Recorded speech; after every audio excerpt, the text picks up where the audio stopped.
Shaun, we're heading to the international break now. How would you sum up the start to the season? Um, Almost like two parts really. I think this time a month ago, before the last international break, things were very positive. I think we knew internally that there was still lots of things to work on, particularly defensively. But yeah, it's been a very positive start. Then then we had 2 weeks that was really difficult in terms of results wise. And just the great thing is that we finished on a second half like we did the other night.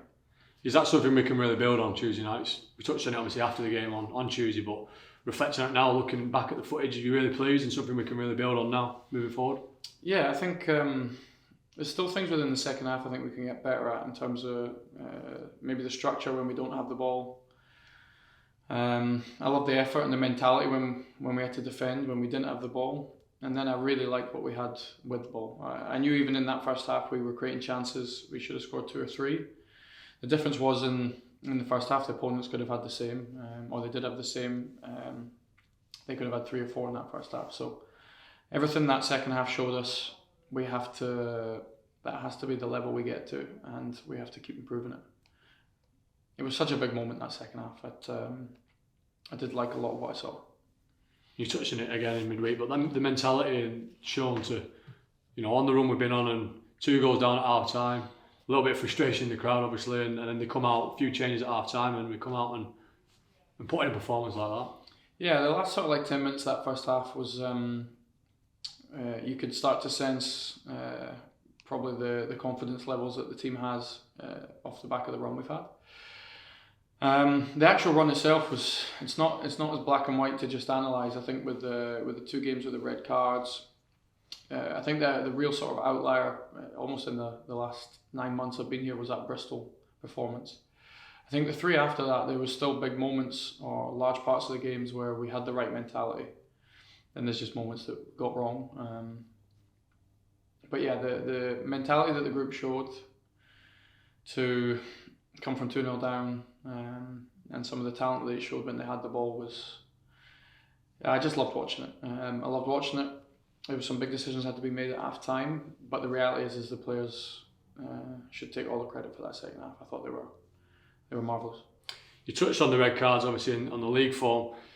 Without going into details of that again, is there some learning from our side we can take from it in terms of maybe tightening up our own discipline? Yes and no. I think there's definitely parts in terms of some of the tackles. I think I really want the team to compete, but there's also moments where I think it's the cheaper yellow cards that we can do better at. So we definitely know now that it's a cumulative thing. It will affect the individual, and it will affect the team. In general, we're not a dirty side. I think even the last game was just a really random match where I have that many yellow cards and it not actually being an aggressive game was just a random game. I think it's the cheap ones I really want to cut out. But in general, the players, even for the young group we have, the discipline's been pretty good. It's just in those moments, the little ones that we have to tighten up. And how do we kind of right the wrongs in terms of getting back on track in the league? What's the focus after the international break? Immediately Monday we have to start working on all aspects of the team. I think even in the games where we had big results, some wins that I knew gave our fans big happiness, I still knew there was parts of the team we need to improve, and those areas are improving, but we need them to improve quicker. So look, we've shown we can score. We've scored 25 goals, 13 games. So being creative, being an exciting team is not the issue. We have to have the same level of defensive work as we do with attacking. That's the big balance that I have to get in the team. And individuals. So the individuals of our team need to know that they have to have the same desire, same speed when we don't have it as when they do have the ball. So when we get that right, we'll be a very good team. At the moment, we are a team that when we're on our day, we can beat anyone. At the moment, we're still conceding too many chances and shots. So yeah, that's the work that I'm doing at the moment. You talked in over recent months about trying to bring the DNA back to this football club in terms of playing an attacking style with a real retention of the ball. Are there times where you want us to be even more aggressive and play with even more freedom? Yeah, particularly in certain areas of the pitch. I think you probably saw that second half against Fleetwood. I think so the 2 games where we've had red cards at home, the Barnsley and Portsmouth, it was very difficult to do that even when we tried to keep the ball. But yeah, I want the team to be just really aggressive, show freedom in that final third. To the spaces there to run, if the spaces there to take a shot or take somebody on, I want them to know they have the freedom to do that. Because I think in this league, I think I've got some of the most talented players. So yeah, it's I do want to bring the DNA back. I said I wasn't going to take a step back. Whether I won 5 or lost 5, certainly that pressure was on me after losing 3 or 4. Would I change? And I'm not changing. The DNA of the club has to be brought back, and even in the tough times, I have to continue down that path. I just need to make sure that on the other side of our game, we have to keep improving.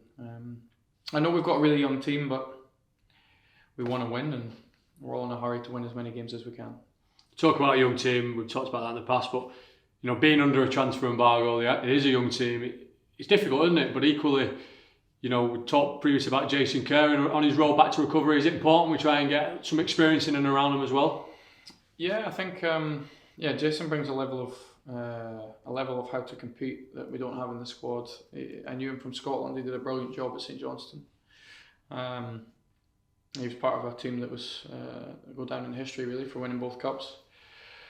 But yeah, it's I am over reliant on some young ones, but that's the path we're on. I think we have to look forward. I think I'm learning as well with some of the younger players that some of these games when you go away, some of the smaller stadiums when it is a real fight, I get to see a real different side to them. So it's some of the younger players it's taken its toll a little bit the first couple of months. Some have had to drop out, but I'm really looking forward to the next few weeks. We've got a very hectic schedule. I know I have to use the squad, but it's the games are the best part, and I hope we give them a good few more wins than we've given this month.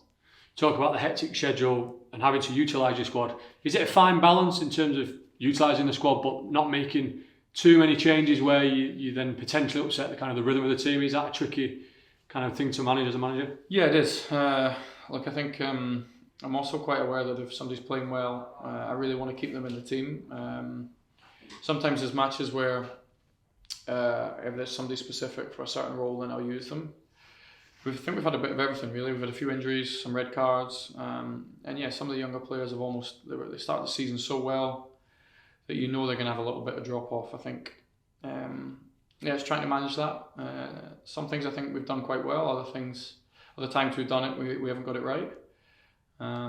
It's just a big learning curve really for players and a little bit myself from having this many young players in the squad, and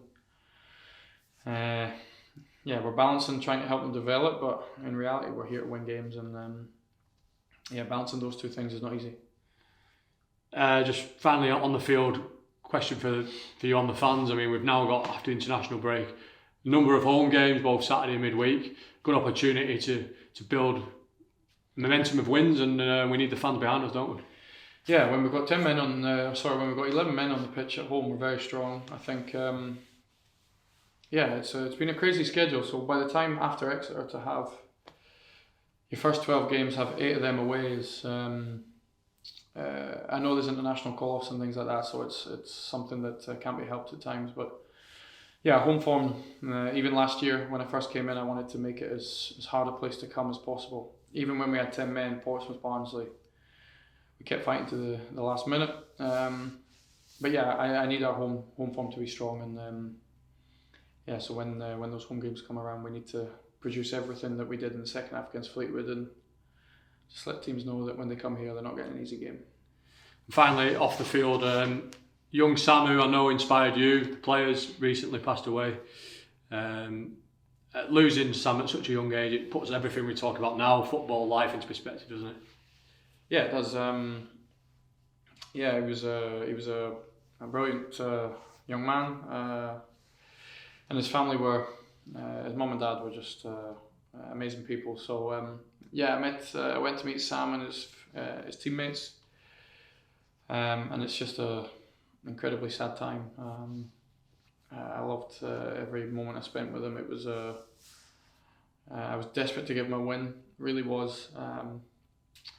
yeah, well, that's the type of club we are. I'm sure there's many football clubs up and down the country like this, but I really want to make a point of. We've spoke about the DNA of our club on the pitch. The DNA of our club off it is a community club, and in this instance, it's a really, really sad moment. But I'm also really privileged that I got to meet Sam and his family, and yeah, it's just a sad time.